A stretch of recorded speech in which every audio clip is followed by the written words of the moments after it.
Hi, I'm Ashwan Sai and today I'm going to show you about the Power BI demo. So when you open the Power BI, this is how it looks. Click on the here and click on Get Data. A window will open. Choose the file that you want. I'm going with Excel because I'm working with Excel file.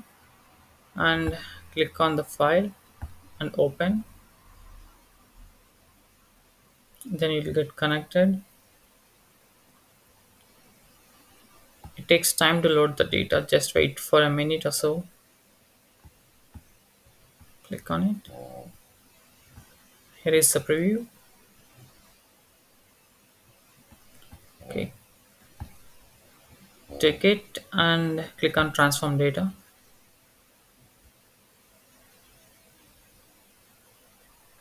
Once you transform the data, it will open in the Power Query editor. Here you can perform any kind of data pre-processing. Now I'll show the data pre-processing in the next video. Thank you.